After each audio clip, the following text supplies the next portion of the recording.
Lindeza, bom dia! Começando aqui mais um episódio do nosso quadro Leitura de Fazedor.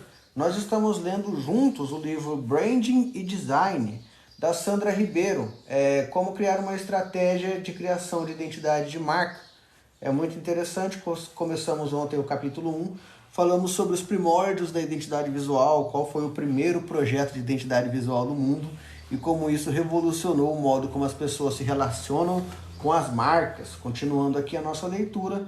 Se você perdeu a live de ontem, acesse o nosso canal do YouTube, o link está na bio, lá tem todos os episódios, né? O primeiro episódio desse livro que a gente está lendo e todos os outros que a gente leu juntos, o Story Brand do Donald Miller, do começo ao fim, tá bom? Vamos lá. Sistemas de identidade visual. Ao longo da década de 1960, começaram a surgir programas de design altamente sistematizados, decorrentes da influência que o estilo internacional exercia sobre o movimento de construção de identidades visuais. O sistema de identidade visual da companhia aérea alemã Lufthansa é um clássico exemplo. Ele foi inteiramente concebido e desenvolvido por integrantes da escola de Ulm, por Otto Reicher e uma equipe de 3 designers. O sistema contemplava todas as necessidades de comunicação visual e design do produto de uma corporação. Foram feitas padronizações de materiais, considerando o melhor aproveitamento para uma produção econômica, em peças que iam desde a papelaria e embalagens até a identificação de uniformes e aeronaves.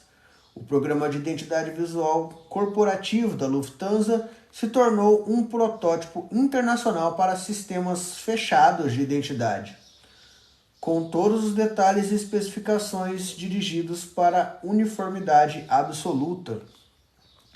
Design de identidade visual no Brasil. No Brasil, a área do design de identidade visual começou a ganhar força no final dos anos 1950 e no início da década de 1960, quando se intensificaram no país os processos de urbanização e industrialização e também se difundiram os meios de comunicação de massa. Na década de 1950, a arte concreta ganhou projeção com destaque para a atuação de artistas paulistas do grupo Ruptura, formado em 1952, e que abandonou todos os tipos de representação figurativa, propondo a abstração geométrica relacionada à reprodutibilidade. Vários artistas do movimento transpuseram a fronteira das artes plásticas e atuaram também como designers, criando projetos de identidade visual para empresas e também embalagens para produtos de consumo. Como exemplo, inclui-se a criação de Willis Castro para a mobília contemporânea, para as tintas Sil, e de Maurício Nogueira Lima com a programação visual para a primeira Feira Internacional da Indústria Têxtil, a Fentil, lá em São Paulo, ou aqui em São Paulo, para quem está aqui comigo. Aqui tem a identidade visual da mobília contemporânea, tá? Eu até mostrei para minha esposa. É um círculo perfeito e de dentro desse círculo sai um quadrado. E aí ele funciona tanto como uma gaveta, quanto um puxador, como uma maçaneta. Achei bem interessante. E aqui embaixo o projeto das tintas Sil, tá? São formas geométricas formando a identidade da empresa. E tudo isso daqui são tipos, né, usados para a comunicação visual da empresa. Bem legal. Na mesma década, o ensino do design também deu seus primeiros passos no país, quando em 1951, Pietro Maria Bardi e Lina Bobardi criaram o curso de arte contemporânea do Museu de Arte de São Paulo, o IAC do MASP. Em São Paulo, inspirado na Bauhaus e no curso Monroe-Nagy, em Chicago, alunos do IAC posteriormente consagraram-se importantes designers brasileiros, a saber, Alexandre Wöhner, Ludovico Martino e Emily Charme, dentre outros. Em 1954, Alexandre Wöhner, após o fim do curso da IAC e MASP, recebeu de Geraldo de Barros a oportunidade de estudos na mais importante escola de design na Europa. No mesmo ano, partiu para a Alemanha, onde estagiou com Otto Eicher. Em janeiro de 1955, iniciou os estudos na Escola Superior da Forma de Ulm.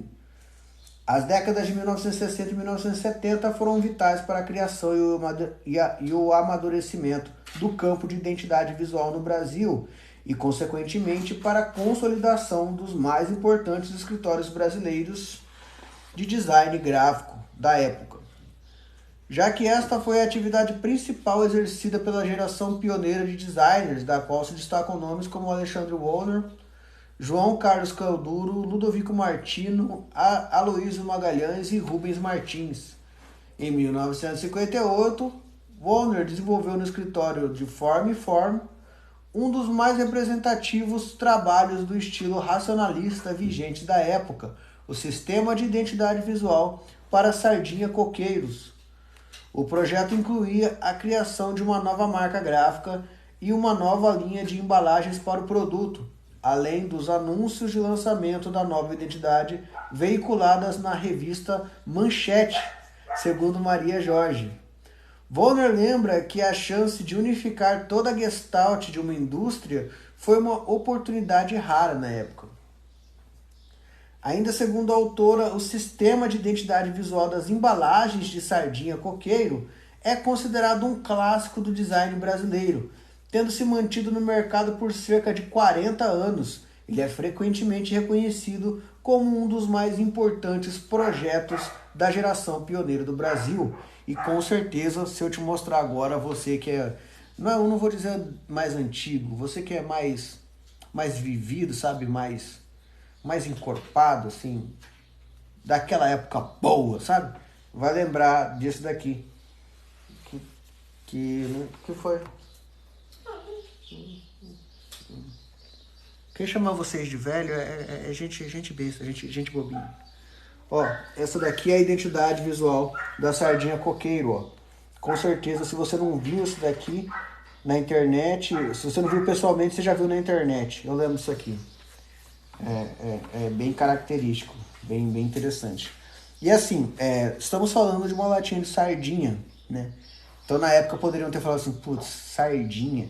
E é considerado um dos mais importantes projetos de identidade visual, saca? Então quando você pegar um logotipo para fazer uma identidade visual, pensa nisso. Às vezes você está fazendo lá a paleteria mexicana do seu José. E no futuro isso pode ser considerado uma coisa incrível, uma obra de arte. A arte é o que a gente faz ela ser, saca?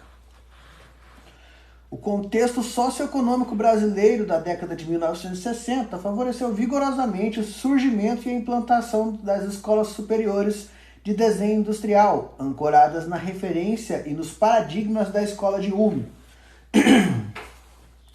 proporcionando aos estudantes brasileiros aspirantes à carreira de desenhista industrial uma formação sólida e consistente.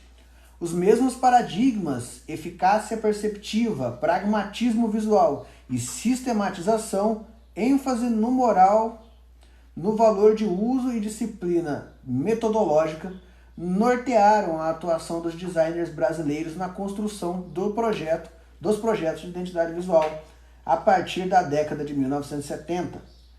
Trabalhos apresentados em 1977 no Seminário Panorama da Identidade Visual revelaram o amadurecimento da atuação desses profissionais que, inspirados nos mesmos projetos, nos mesmos princípios, conseguiram desenvolver um caminho em seus projetos. Segundo o designer André Stolarski, de 2006, Alexandre Wallner seguiu com mais rigor as matrizes ulmianas da escola de Ulm. Aloísio Magalhães incorporou aos projetos a pesquisa formal e os códigos de cultura local brasileiro, e João Carlos Canduro e Ludovico Martino, aproximando-se das correntes italianas, ampliaram o campo de atuação gráfico, incorporando o trabalho do arquiteto, incursionando pelo design ambiental e desenvolvendo sistemas de porte inédito. Ao final da década de 1970, o campo de identidade visual no Brasil evoluíra e se consolidara não apenas pela prática profissional, mas também pelos clientes, que contratavam os serviços dos designers e dos escritórios de design para desenvolverem projetos de identidade visual com diferentes escalas de profundidade, extensão e complexidade. O legado dos designers da geração pioneira, em especial Alexandre Wollner, Canduro, Martino e Aloysio Magalhães, influencia até hoje todas as gerações de designers que surgiram posteriormente. Então é aquela clássica, né? Você pode não saber quem são esses caras, mas com certeza o trabalho deles influencia o seu, principalmente se o design de marca faz parte do serviço que você faz. Capítulo 2. Marca, identidade visual, identidade corporativa, branding, os conceitos. Para compreender a evolução das marcas e da identidade visual corporativa e como esses conceitos convergiram para o contexto de uma atividade unificada, o branding ou a gestão de marca, cabe apresentarmos aqui o desenvolvimento das definições desses elementos no cenário pós-moderno, pelo ponto de vista dos autores estudados na pesquisa que resultou neste livro. Marca. O conceito de marca tem sido estabelecido sob pontos de vista distintos. Os mais utilizados em marketing focam a identificação e a diferenciação de bens e serviços, mas também existem abordagens que situam a marca em um contexto mais emocional e subjetivo. Segundo a American Marketing Association, presente no livro de Kotler, uma marca é um nome, sinal, símbolo ou design, ou uma combinação de todos esses elementos, com o objetivo de identificar os bens ou serviços de um vendedor e diferenciá-lo dos seus concorrentes. Falamos disso no começo da leitura, e eu falei sobre isso ontem com a minha esposa.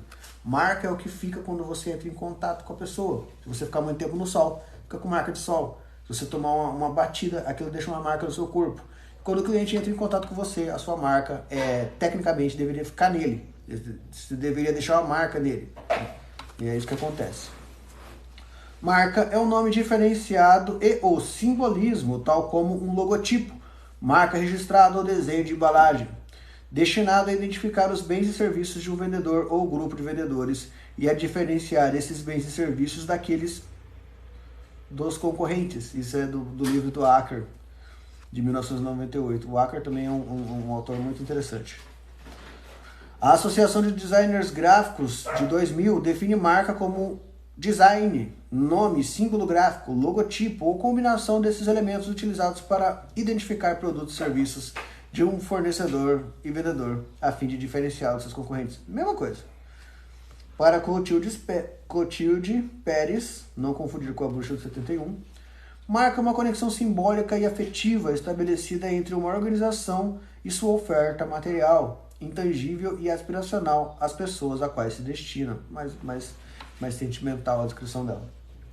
Já a jornalista e ativista canadense Naomi Klein, de 2004, estabelece marca como o sentido essencial da corporação moderna. A designer Alina Weller entende que marca é a promessa, a grande ideia e a expectativa que reside na mente de cada consumidor a respeito de um produto, de um serviço ou de uma empresa. A marca é como a escrita manual, ela representa alguma coisa, segundo Weller.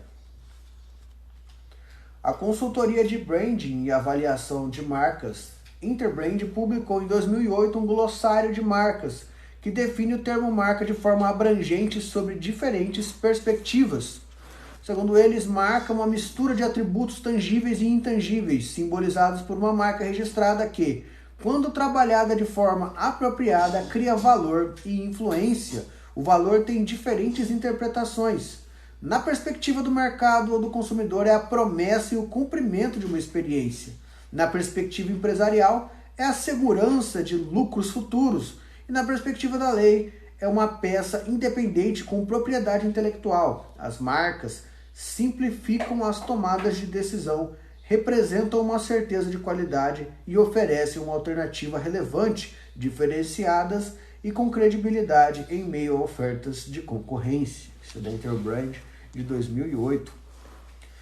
Em todas as definições, há um consenso de que as funções essenciais de uma marca são identificar e diferenciar. Algumas definições propõem uma abordagem mais ampla e subjetiva, que posiciona a marca como um elemento pertencente ao sistema mais complexo de gerações de valores tangíveis e intangíveis para as empresas e consumidores. Nesse sentido, João Costa declara que as marcas, como sistema complexo dotado de elementos interdependentes que precisam ser gerenciados e coordenados com eficiência, numa gestão que deve combinar e controlar os elementos reais e simbólicos da marca, assim como os seus suportes e os meios que servem para difundir o seu discurso.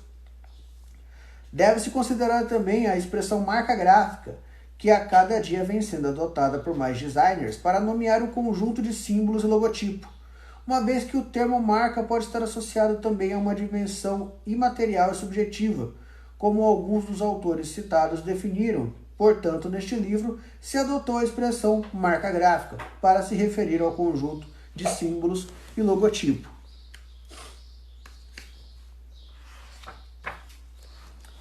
Identidade visual e sistema de identidade visual. O designer Gilberto Strunk define a identidade visual como um conjunto de elementos gráficos que vão formar personalidade visual de um nome, uma ideia, um produto ou serviço.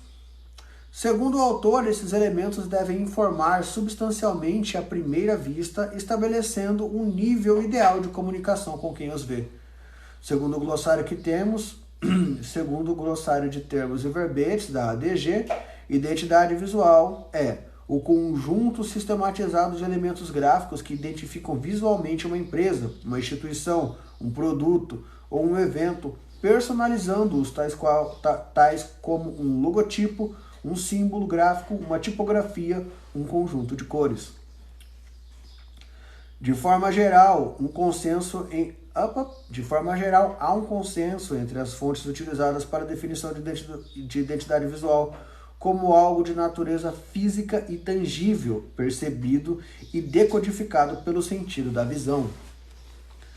Merece destaque uma discussão de ordem terminológica identificada ao longo das consultas bibliográficas e nas entrevistas realizadas com profissionais da área para o presente trabalho. Em várias fontes consultadas, as expressões construção de identidade visual e construção de identidade de marca foram empregadas com diferentes enfoques. A primeira refere-se ao projeto de identidade visual restrito à criação de marcas gráficas e de suas manifestações visuais, como papelaria, frota e uniformes, dentre outros. A segunda está associada a um processo mais abrangente, que entende a marca como uma mistura de atributos tangíveis e intangíveis, simbolizados por um sinal gráfico, a marca gráfica. Portanto, o processo de construção de uma marca envolve não apenas a criação do seu sinal gráfico, mas também a determinação da sua estratégia e dos seus principais atributos simbólicos ou do projeto de sentido dessa marca. Andrea Semprini enuncia que a identidade de uma marca que o público conhece é a identidade de uma marca que o público conhece, reconhece e eventualmente aprecia. Segundo o autor, a identidade funciona de maneira metonímica para exprimir de forma rápida, condensada e simplificada a grande variedade de significados, de nuances das manifestações de uma marca. É a identidade que define, em poucas palavras, a missão, a especificidade e a promessa de uma marca. A identidade de uma marca se baseia na dialética entre seus componentes em duas dimensões, uma sensível de expressão e do significante, e outra inteligível do conteúdo significativo, segundo a teoria de Flock. Cada um desses planos apresenta dois componentes, um variável e outro invariável.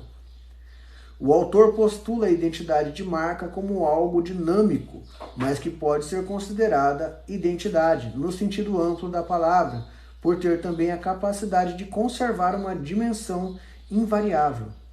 Assim, pode-se entender que o autor considera a identidade visual como essa dimensão invariável ou sensorial da marca. E os atributos intangíveis de sua identidade, os valores, a visão, a essência como dimensão intangível e invariável. Semprini conclui que, segundo a teoria de Flohr, que a identidade visual se constrói e se define pelo desdobramento narrativo, tornando-se reconhecível graças ao seu caráter invariável. Em nosso entendimento, é exatamente nessas duas dimensões que o designer pode intervir com o projeto de construção de marca, tanto no sistema visual como no sistema de geração de sentido da marca, por meio de uma estratégia de branding. Aí aqui, ó, aqui tem um diagramazinho, tá? Que ele começa assim, ó, criações, né? Logotipo, signos, produtos, publicidade. Segue para a dimensão sensorial. Ali tem as expressões e o significante. E aí se desdobra entre invariável e variável, né? No invariável tem a estratégia da marca, abordagem dos sensíveis, cores e formas. No variável tem as técnicas e os materiais. Para baixo tem a dimensão inteligível, que tem a parte do conteúdo e significado. Né? Ele se desdobra em variável e invariável. De variável tem os diferentes universos e setores industriais. E embaixo o invariável. Os valores, a visão de mundo, a ética de marca e a abordagem do setor, o mito, o fundador. Bem interessante isso aqui. Considerando, pois, o universo de aplicações dos elementos da identidade visual, chegamos ao conceito de sistemas de identidade visual. Segundo Mariana Jorge, sistemas de identidade visual nada mais é do que todos os elementos da identidade visual de uma marca aplicados de forma sistematizada. De acordo com a designer, esse movimento de sistematização surgiu nas grandes corporações a partir da década de 1960, diante da necessidade de controlar a grande quantidade de mensagens visuais que se emitia de forma descoordenada. O designer Chico Homem de Mello, imagina se o sobrenome for Homem, como que é o seu nome? É Paulo Homem, mas pode me chamar de Senhor Homem. Vamos lá. Ressalta que os objetivos eram estabelecer parâmetros capazes de garantir a construção de uma identidade pública compatível com suas características e interesses, a fim de transmitir uma imagem única e coesa. No mesmo contexto, o designer declara que o processo evolutivo desse raciocínio levou à consolidação de conceito de sistema de identidade visual. A peça síntese desse ideário é o Manual de Identidade Visual. Graças à sua inegável eficiência, ele atingiu um estágio próximo à cristalização, tornando-se um receituário aplicado de maneira quase automática. Signo de comando claro, conciso e pregnante, família de assinaturas, código cromático e tipográfico, princípios diagramáticos, usos permitidos e proibidos e assim por diante. Isso aqui que ele acabou de falar, esse cara, nada mais é do que um manual de identidade visual, saca? Onde você fala para o cliente, olha, esse daqui é o seu manual de identidade visual, os seus logotipos, as cores, essa aqui é a fonte, você não pode fazer isso, não pode fazer aquilo, olha aqui as aplicações, como fica bonitinho. Bem legal. Identidade corporativa. Segundo qualquer dicionário de língua portuguesa, uma das definições do termo identidade refere-se ao conjunto de características que tornam alguém único no mundo, como nome de profissão, sexo, impressões digitais e etc., o qual é considerado exclusivo desse ser e, consequentemente, considerado quando ele precisa ser reconhecido. Para Ligia Faccioni, a identidade de alguém deve ser comprovada por um exame de DNA. Meu Deus! A identidade de alguém pode ser... A identidade de alguém pode ser comprovada por um exame de DNA, que é o conjunto de informações genéticas contidos na estrutura de moléculas orgânicas de cada pessoa, que a faz especial e distinta de todas as demais. Para uma empresa ou corporação, Faccioni utiliza uma metáfora e declara que a identidade visual corporativa é o DNA da empresa, o conjunto de atributos que a faz única e diferente de todas as outras. A autora esclarece que a identidade corporativa é o conjunto de atributos tangíveis e intangíveis que definem quem a empresa é na sua essência. Isso é muito profundo.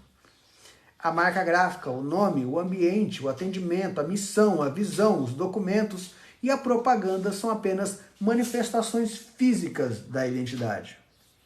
Faccioni classifica tais atributos da identidade corporativa como essenciais e acidentais. Os essenciais são aqueles relacionados ao caráter, representam a essência e praticamente não mudam. Sofrem variações sutis de ênfase ao longo do ciclo da vida. Os acidentais estão relacionados com as manifestações físicas, materiais e conjunturais, mudam com frequência e se alinham às diversas fases do ciclo de vida da empresa. Segundo Wally Ollins, é um nome muito legal. Segundo Wally Ollins, cada organização é única e a sua identidade deve surgir de suas raízes, de sua personalidade, de suas forças e fraquezas. Ela deve ser visível, palpável e abrangente. O autor define como manifestação da identidade tudo que é visível e palpável à organização. Faz das interações da empresa aos materiais de comunicação da corporação e suas propagandas. E afirma que tais manifestações devem ser uma afirmação da identidade. Devem ter qualidade e caráter consistentes, que se reflitam precisa e honestamente toda a organização e os seus objetivos. Nesse contexto, se insere o design, já que tudo isso é palpável, visível e projetado. Portanto, o design é como um componente significativo na complexidade da identidade. Ainda segundo Ollins, outros componentes... Desculpa, se meu nome fosse Ollins, eu ia usar isso muito, sabe? Como você tá bonito, são seus olhos. Segundo Ollins, outro componente da identidade, tão significativo quanto suas manifestações, é a maneira como a organização se comporta com seu próprio staff e com qualquer outra pessoa com quem ela se relacione, incluindo clientes, fornecedores e comunidades. Isso é verdadeiro em especial para empresas prestadoras de serviço que não possuem produtos palpáveis, conclui. Administrador de empresas e diretor de consultoria da Global Brands, José Roberto Martins, destaca que identidade corporativa não deve se restringir apenas ao desenho, ao nome ou ao slogan da marca. Há toda uma conjunção de fatores que reunidos formam a identidade corporativa de uma empresa. Os produtos, os serviços, a ética e a responsabilidade social e ambiental são alguns fatores que formam essa identidade e fazem parte de um sistema de comunicação percebido pelos consumidores. Martins afirma que ela pode ser expressa nos nomes, símbolos, cores, ritos de passagens dos quais as organizações se utilizam para distinguir a si mesmas ou destacar as respectivas diferenças em relação às identidades de seus públicos. O autor declara também que as empresas estão cada vez mais integradas à sociedade e esta cada vez mais crítica em relação ao comportamento e às ações organizacionais. Por isso, torna-se cada vez mais importante valorizar a identidade corporativa e gerir o negócio em linha com os compromissos da organização para com seu meio. Por sua vez, Norberto Chaves alerta para o uso coloquial de diversos termos e expressões relacionados à problemática da identificação da imagem institucional, que acabam sendo empregados equivocadamente ou como sinônimo pelos profissionais de comunicação. É o caso, por exemplo, das expressões imagem da empresa, imagem institucional, identidade corporativa, imagem corporativa e comunicação corporativa, entre outros. Ele define que suas referências terminológicas se enquadram especificamente no contexto associado ao design, a imagem e a comunicação, exceto nos casos em que esteja indicado o contrário. Nesse contexto, o autor faz as reflexões que apresentamos a seguir. Bom, gente, eu vou parar por aqui e na nossa próxima leitura a gente vai ver esses termos e reflexões aqui do Norberto Chaves, tá bom? Como sempre, vou mostrar para vocês o livro que a gente está lendo. Nós estamos lendo Branding e Design, da Sandra Ribeiro, né? Uma estratégia de criação de identidade visual de marcas. Tá bem interessante, uma leitura mais técnica que o último livro que a gente leu junto, mas aqui a gente já consegue ver o poder de uma identidade visual, a importância de uma marca e como isso se reflete diretamente no desenvolvimento das atividades de uma empresa. Então, se você trabalha com isso ou quer trabalhar com isso, pensa nisso antes de dar o seu preço, porque o valor do que você está entregando, se você fizer do jeito certo, é inestimável, é uma coisa que perdura. Acabamos de ter alguns exemplos aqui. E é um trabalho muito sério, um trabalho muito técnico e precisa ser levado à importância. Se você der importância, ele vai ser importante. Se você tratar como um servicinho de 50 conto, é isso que você vai entregar, é esse tipo de pessoa que você vai atrair, saca? Bom, se você não conseguiu pegar a live do começo, se você não acompanhou a gente aqui na live desde o começo, eu vou postar no YouTube daqui a pouco, assim que o TikTok liberar aqui pra gente. E os outros episódios estão lá no nosso canal, na playlist Leitura de Fazedor, tá bom? Vou encerrar por aqui, como sempre. Agora é só você colocar em prática o que você aprendeu nesse vídeo. Vai pra cima e um beijo lá naquele lugar. Até amanhã, pessoal. Hoje não ofereci café para vocês, tá? Mas sintam-se cafezados.